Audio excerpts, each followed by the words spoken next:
পাহাড়ি ঢল ও বন্যায় কয়েকবার বিপর্যস্ত হয়েছে সিলেটের গাজী বুরহানুদ্দিন সড়ক। ৮ বছর ধরে সংস্কার করা হচ্ছে না সড়কটির। জনপ্রতিনিধিরা আশ্বাস দিলেও ৩৫ কিলোমিটারের সড়কটির দৈন্যদশা কাটেনি। প্রায় ৩ বছর ধরে বন্ধ যান চলাচল। এ কারণে ৩ উপজেলার কয়েক লাখ মানুষ আছেন চরম দুর্ভোগে। সিলেট প্রতিনিধি বিলকিস আক্তার সমীর পাঠানো রিপোর্ট, জানাচ্ছেন মাহিমা হোসেন।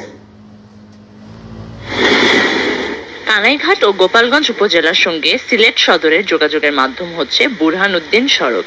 ৮ বছরেও সংস্কার না হওয়ায় এখন এই সড়কে বাস, ট্রাকের মতো বড় যানবাহন চলে না।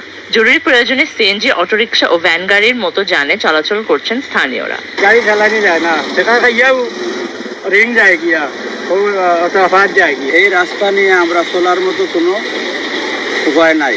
গুরুত্বপূর্ণ এই সড়কের বেশিরভাগই খানাখন্দে ভরা।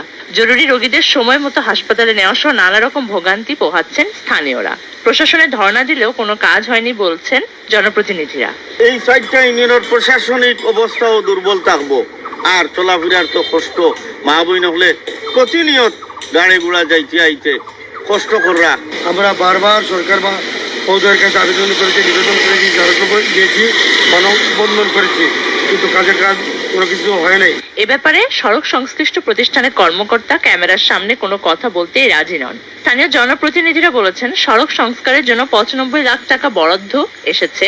এটি সড়ক মেরামতের জন্য যথেষ্ট নয়। এই 35 কিলোমিটার যে জায়গায় বেশি গর্ত হয়েছে, যে জায়গায় গাড়ি চলাচলের একেবারেই অনুপযোগী, এই জায়গাটুকু মেনটেন্যান্স চলতেছে, কাজ চলতেছে, প্রায় শেষ পর্যায়ে চলে এসেছে। এবং আসলে এই যে কাজ হচ্ছে সেটা এই রাস্তার জন্য, এই জনবহুল জনগুরুত্বপূর্ণ রাস্তার জন্য এই মেনটেন্যান্স মোটেই এটা অপ্রতুল। তবে এলজিইডি সংশ্লিষ্টরা জানিয়েছেন, সড়কটি যান চলাচলের উপযোগী করতে 50 কোটি টাকার একটি প্রকল্প মন্ত্রণালয়ে পাঠানো হয়েছে। Mahima Hossain, GTV news.